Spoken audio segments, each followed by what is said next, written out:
This is Get Back season, baby.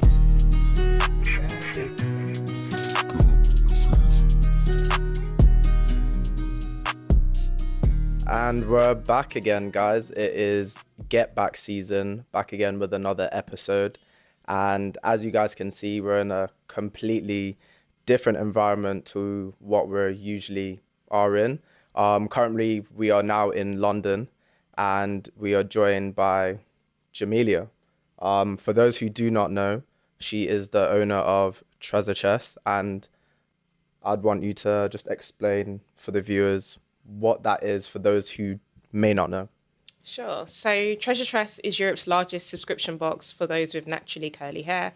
So each month we introduce our subscribers to new products. So literally your entire wash day, from shampoo, conditioner, leave-in conditioner, oil/gel, everything that you need to take care of your hair for at least a month. Yeah, and as you guys can see, the whole backdrop of a lot of products. Like, I'm a guy, so I don't really know much, but I can see like your Cantus, your, what else? That's all I kind of know. Shea Moisture, and all of these brands, like, especially if you're within the black culture, you understand that these brands are huge brands that obviously do a lot for your hair. First of all, I just want to thank you for your time, obviously being here. It's a Saturday. I'm sure you're busy and probably got a million trillion other things to actually do, but I just want to say thank you. Thank you guys for just coming down. giving us your time. It's perfect. So where do we start? Because as most podcasters, I'd like to think that they do their homework. So I've been watching like your previous podcast interviews for like Really? I've been watching your previous podcast interviews for like the past week. I've been making sure that I don't want to ask like the same questions that everyone tends to ask.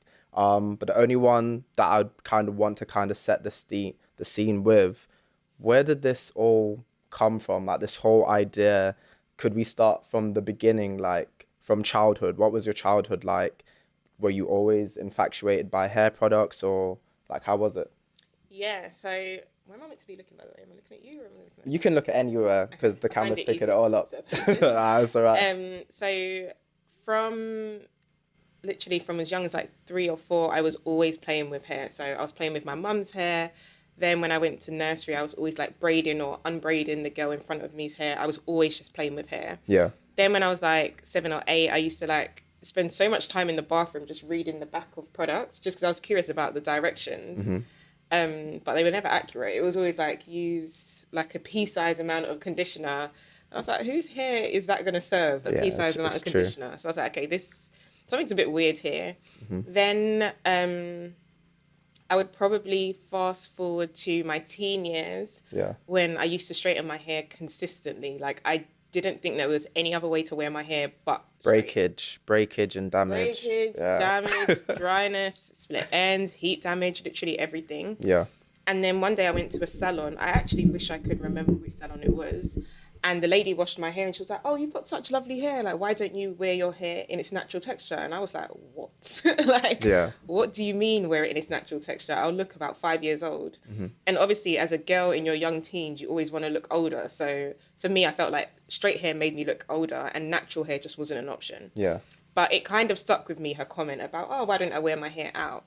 And so by the time I got to uni or like approaching uni, I started to research natural hair and I was like, what is it about black hair that stops it from growing? Yeah. Because my hair, when I was straightening it, it was literally just staying at this length. It would not surpass this length. Mm-hmm. And I was like, what is it about black hair that doesn't grow? And then I realized, oh no, it isn't that black hair doesn't grow. It's just that we don't know how to take care of it. We don't know the right stuff. To take care of it.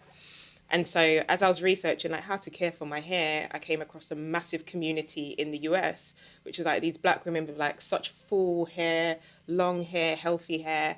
And I thought, oh my God, wow, like black women can actually grow their hair. It's just that we need the means to be able to do so. Yeah. And so I started ordering products online on Amazon and I was literally spending about £80 every month. While I was a student, what I should have been using to buy food, I was spending on hair products. Noodles, munching on noodles. I was like, I need to figure this out because like I want my hair to be healthy and full. Yeah. And then I had the opportunity as part of my degree to take a placement year. Yeah. And in that placement year, I went to Beijing for a month and then I went to New York. What degree is this? I done business and international relations. Okay, yeah. But I only wanted to do business and international relations so that I could travel because I love traveling. So when I got to Beijing, I was there for a month on an internship. I think I was like one of maybe 3 black people. Wow, that's Probably in the whole big country at the time. congratulations for that. Yeah. And when I was there, somehow I lost my brush and I ran out of hair products. This is like midway through. And I was like, oh my God, what am I going to do? So then I went to a Russian supermarket across the road Yeah. and I was searching the aisles. Obviously, there was nothing that I recognized.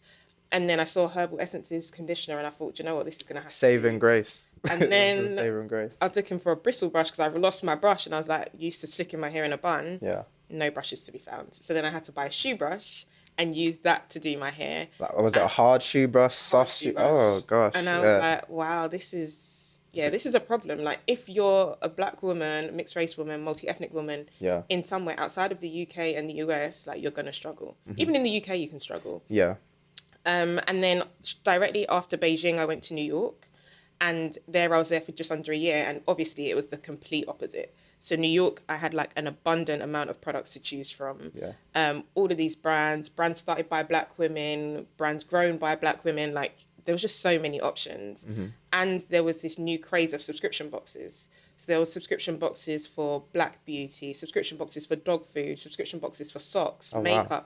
literally anything you can think of in New York, in America at the time, there was a subscription box. Then when I got back to the UK, I was like, if on the way back, I remember saying to myself, if there's not a subscription for natural hair when I get back to the UK, I'm just going to launch it. Keeping in mind that I had been interning for free for that whole time. So I was like, first things first, I need to earn some money.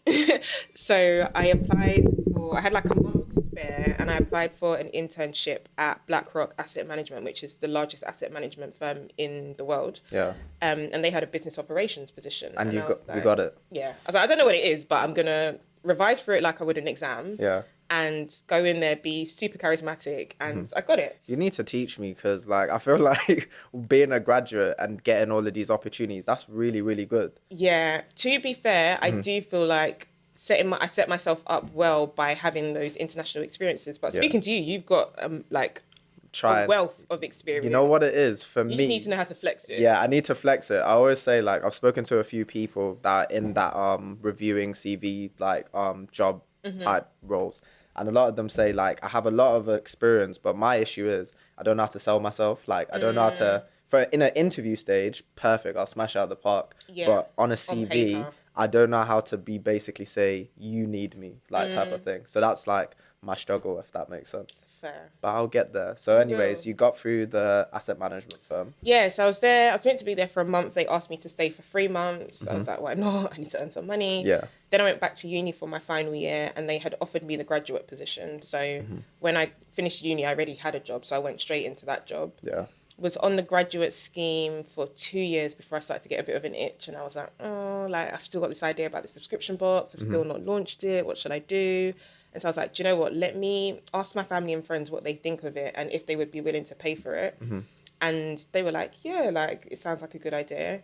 I actually read a book at the time called The Mum Test, which basically said, like, when you have a business idea, your family and friends are always going to agree with you. Of course. Like, they're always going to say, it's an amazing idea. I'll definitely buy it. But you'll know that your business has better chance of success if you can get strangers to buy into the idea and 100%. Actually part with their cash. Because there's only so much that your family can buy again. But before we go further, in regards to your graduate scheme, do you mind if I ask what was your salary on that, like at that point? I think when I started it was 34k. That's really good. The only reason I ask because I feel like, you know how you said when you got into that position, after a few months, you still had that itch to kind of have something of your own, if that makes sense, or at least start. I feel like as graduates or people that are in uni, we look so far ahead and sometimes we focus strictly only on the money, if that makes sense. So you being in a position at a young age that you're managing, let's just say to earn around 30, 34, like K a year, to someone else, that's like really good, if that makes sense. There's graduates that's their ideal like role when they get out to be earning that. And I feel like sometimes it's easy to just settle. So I find it like not bizarre, but it's great in a way to hear that even though you are in a job that surely it's a big company, you could grow, you could have a career, but even when you're in the midst of all of that, you still kind of wanted to start something of your own. Yeah, and to be honest, there's some more that I can say about that. In that, when I decided that I wanted to try something different, Yeah. I spoke to my family about it and my friends not my friends. I spoke to my family about it, and my mum was like, no. Like, my mum's a teacher, Ah, then a okay. head teacher. So, as you know, teachers don't earn very well. My but mum's a teacher as Oh, well. really? Yeah. They don't. They deserve better salaries. Yeah. But they invest a lot of time and emotion into their role. Mm-hmm. So she was like, Jamelia, do you know how long it took me to earn the salary that you're starting on? Yeah. Like, no. Like, you can maybe later on in your life you can try, but for now, like, you should just give this a go. Yeah. And then before I knew it, my aunties were calling like, "Hey Jam, I heard that you're thinking of giving up your role," and I was like, "Oh my god!" How did that make you feel? Like having that conversation with your mum, and your mum kind of just like reiterating, like, okay, just stick towards like a career rather than go into that. How did that make you feel when you kind of pitched it to her? I would say misunderstood and like underestimated. Yeah. And yeah, I'm very stubborn anyway, so Yeah. like you can say what you want, but But you're still ultimately I'm gonna do what I want to do. Because I feel like in the black community, I feel like at times it's more of a thing where we're taught to education, make sure you get a good education, get into a good career, whereas our creative side and our creativeness tend to go unnoticed. And even if it is noticed and we want to kind of pursue something, it's never really encouraged to kind of be like, okay, you know what, like give it a try. Whereas like, for example, I've got like a lot of friends that are in the Asian community and whatnot. When I chat to them, that's like their main priority. Like their parents push them like, get your education, but go start a business straight away, if that makes sense. Whereas while I'm growing up, I never really had business conversations, if that makes sense. I never had business conversations at all, and to be honest, it wasn't even really my aspiration. Now that I look back, I'm like, oh, I was quite entrepreneurial from a really young age, but I didn't have examples of women in business. I didn't have any. So it wasn't really an option. I kind of not fell into it, but ultimately... When it's your calling, and I feel like when it's your purpose, it doesn't matter, as you said, it doesn't matter, even if you're in the lane that people may perceive as your lane, doesn't matter. When you have that purpose for it, and you have that calling, you could be placed anywhere. You're still going to want to pursue that specific path, if that makes sense. So going back to your aunties now, so they started calling you, whatnot. Like, Jan, I heard that you're thinking of giving up your role. Like, I think maybe hold off. And so I did hold off for like a year. Yeah. And then it got to the point where I was like, no, like I can't. I was actually starting to have like anxiety attacks, which sounds very dramatic, and I can be very dramatic. It's not dramatic. But I started to have anxiety attacks. Like I remember one day I couldn't find my car key and I couldn't find my door key, which meant that I couldn't leave the house to get to work. And I just burst out into tears. And I was like, what is going on? I was losing mad weight because I was balancing, like trying to like formulate the business, get my early customers in and still go to work, which meant I was averaging like 3 hours sleep a night, which I was just about to say, the anxiety. In regards to time wise, I feel like, you know that thing with Molly May where she said, we all have the same 24 hours. I feel like it's kind of true in that aspect, because if you want something to really work, there's certain stuff that you have to sacrifice. Yeah, I don't know. I kind of sit on the fence. Like, I get what she's trying to say. Yeah. And logically and practically, we all do have 24 hours. But with money, you can buy time. 100%. Like, Molly May is not spending her Saturday morning cleaning her house from top to bottom. No. She's paying someone else to do it, and she's pursuing other business endeavors. Like, money actually buys you time, and that's the reality of it. 100. So we have the same 24 hours in a day, but what we can do with them are very, very different. So when you were starting your business, what did your, let's just say 24 hours look like? Because let me guess, you kind of had, obviously you had your 9 to 5 or... And it wasn't even 9 to 5. I was working in portfolio compliance. So I was there at 7 a.m. and leaving at 7 p.m. Wow.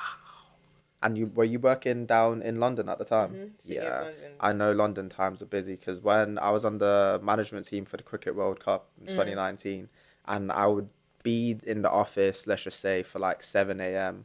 and I'm getting home at 8, 9 p.m., if that makes sense. So I understand like it's busy. So let's just say you're in the office now, and then what does the rest of your day look like? So I should be there for 7, really. I'm getting there like 7:30, 7:45. Waking up at 5, literally as soon as I wake up, I'm grabbing my laptop, flipping it open, working for at least an hour, getting in the shower, getting ready, going to work, coming back from work, opening my laptop, literally staying there until like 1, 2, 3 a.m. depending on what I'm doing. Yeah. Sleep as long as I can. Wake up 5, go again. Literally back to back, back to back, back to back. Weekends, same thing. Like if it's my friend's birthday, I'm going out. If not, you'll find me in my house working on my business. So it was like 100% full steam. Like I need to get this like going, if that makes sense. Yeah.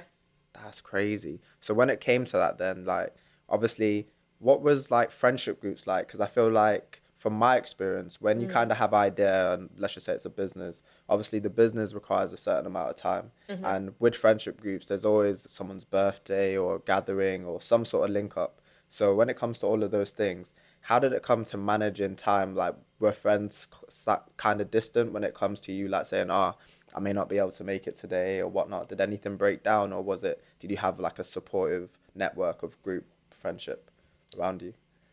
Yeah, no, I had really good, I've got amazing friends. Really good friends? Yeah. Like, no, that's good. My now husband, who was my then boyfriend, also super supportive. Like, no one took it personally. That's really good. And Like, I feel like that's hard to find. Because a lot of the times when you want to do something, like people may support you in the beginning, but when they realize everything else that comes with it, sometimes it's easy for someone to take it the wrong way, if that makes sense. Yeah, but I do think it has a lot to do with, one, the length of my friendships. Yeah. And then 2, like my personality type. So length of my friendships, most of my best friends, I've known them since I was like 2, 3. Oh, wow. So I've literally known them like my entire life. One of them we met at nursery. The other one, our grandparents were best friends. And so we were both born in the same year. Continuing the tradition. Yeah, literally. So I'm very fortunate in that regard. And then my personality type, like even if it wasn't business, even when it was my SATs, my friends were not seeing me. Like they know, Jamelia's not coming out. Focus. Yeah, I'm acing my exams. Plus your mum's a teacher. My mum's a teacher. It was non-negotiable. It makes but sense. it's like you won't see me. They would literally. My birthday's May the 7th, and I think we had like exams May the 6th, May the 8th. They came round to celebrate my birthday, and I was like, "Why are you here?" Like, I'm studying for my exams. Like, thanks for the thought, but like, how long are you not going to be here? Because I want to study. See, that's good. You strike me as a person like once you got your mind set on something, it's just like tunnel vision all the way. Like, don't distract me. I'm gonna get it. If that makes sense. And I think that is easier the younger you are, because like, what real responsibilities do I have when I'm like a teen? What real responsibilities did I have early 20s? Not many. So yeah, I think my friends were used to like, if Jamelia's doing something, she's doing something, and she actually doesn't want to be bothered, but it's not personal. No, that's quite good. When it comes to like going forward then and growing within that space, as you said, you already had like that friendship group, which I feel that was important. But starting your business, was there any like fear? Because like the other day I put up something on my Instagram and I kind of put like, are you comfortable within your position, or are you taking risk in life? Because I'm a big believer that in life you have to take calculated risk, because we only get pretty much one shot. So was it a situation where obviously you know you want to do it, but was there any sort of like hesitancy in your head that thought, you know what, should I not? Should I do it? No. Or was it just, you know what, I'm going to go? I knew I should do it. Did I know? Yeah, the only uncertainty came with like, do I quit my job to do it full time? Yeah. And then I was like, again, calculated risk. I'm early 20s. I don't have any real responsibilities. I've got good experience. I've got good grades. I can get another job. Worst case. That was literally that like your worst case scenario? Yeah, like, and one thing that I always say is like, entrepreneurship is very sexy. It's very attractive. Everyone wants to do it. People, I think there's like this narrative that like 9 to 5s, you need to get out as quick as you can. I actually don't buy into that. Like, I have so much respect for people that work 9 to 5s, first of all, because it requires people working 9 to 5 to actually run a business. Secondly, I was really respectful of the company that I was working at, because I just remember thinking, I might need to go back. Yeah. So I'm not going to have some like bossy exit where I'm like creating some viral video. In a bit. Yeah, like, you won't see me again. Literally, I'm not doing that, because I actually don't know. Like, I might have to be very humble and go back and say, oh, you see that position? Can I have it, please? Is it still available? Yeah. So, that wasn't the thing. I think one thing that I actually haven't spoken about on a podcast before, when I was in university, one of my, trigger warning, when I was in university, one of my best friends at university committed suicide. Oh, wow. Sorry about that. And that for me was like such a huge, like, it like shook my whole life, but also shook my perspective. Because I was like, we really do have one chance at life and you make of it what you want to make of it. True. And so I was like, what am I scared of? Like, if I quit this job, am I going to die? No, I am not. Okay, I'm going to do it. And that is literally the way that I think about a lot of things. Like, okay, am I going to die if this goes wrong? No. All right, cool. Let me do it. And then figure it out from there. That's actually a really good perspective to have, because I think we're pretty much the same. Like, for me, what kind of keeps me going in the sense of like taking risk and like just continue to push forward is my biggest fear in life is not trying, if that makes sense. I don't like, so far I'm lucky enough that I can hold my hand on my heart and say I have no regrets in life. Like, I've always done the things that I wanted to do. But my biggest fear is getting to a point where I'm like, I don't know, in my 50s, 60s, and I turn back and I'm like, I should have done this, if that makes sense. Yeah. And then I'm just gonna kick myself because I'm like, why didn't I? I got a perfect example. When I was 15, I started like my clothing brand and whatnot at the time. I don't have it anymore. I kept on moving about countries, so it just wasn't ideal. But I had this idea at the time to basically draw like a character in a sense, like on like the t-shirt, for example, but the character would be wearing the clothes of the brand, if that makes sense. And I told myself, I was like, nah, I'm not feeling it. I am feeling it. I asked a couple people, they really liked it, but I was still like 50-50. I took my time. And then literally 2 months later, I found someone's Instagram that started it, and they were selling. Then I saw Ralph Lauren create, like, they had like their bear or whatever wearing the polos, and I was like, oh crap. And then Palm Angels came out and they had like the bear sitting down, because at the time the character was a bear as well. That's what makes it really more annoying. The bear was sitting down and it was wearing Palm Angels. And I thought to myself, I was like, yeah, I should have probably started it, because that could have potentially been me, if that makes sense. Not to be like super woo-woo, but I really have this strong theory that like ideas are given to us, and if we don't act on it, they're given to someone else. 100%. They have to come to fruition in the world some way, shape or form. So same, like I've had, and well, probably not entirely appropriate because it's all men here, but you've got a girlfriend, so you'll understand. Sometimes some dresses you can't wear bras, right? So you have to use tip tape. Yeah. And at the time there wasn't a thing called tip tape. Like we were literally using tape to tape our boobs so that we could wear dresses. And I thought, oh, like I should create a tip tape brand. Sat on it. Before I know it, there's a million.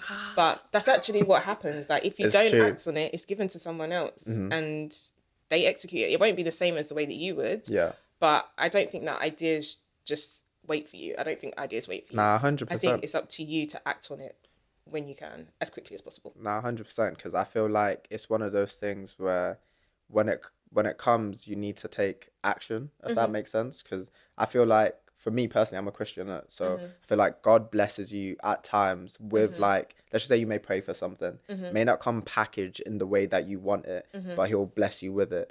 But you don't see it as what you want, so you're just like, oh nah, that's not it. You brush it aside, but then someone else gets that blessing, you're like, that was mine, but you didn't take hold of it, if that makes sense. Yeah. I completely agree. That's quite good. So I remember you briefly touched on that. Obviously, you're married now, right? So when it came to your partner, obviously you said that you've known him for like years. When you were starting the brand, like how was that in the sense of like relationship wise when it came to, let's just say, because obviously starting a brand, you're busy time wise. How did it come to like time management, whether that's date night, but then business and stuff like that? How did that go?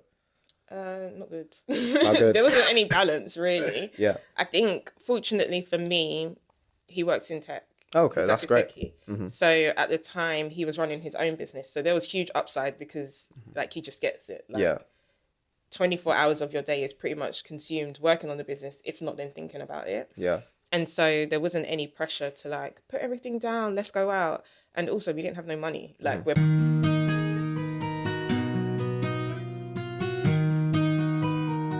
This is Get Back season, baby.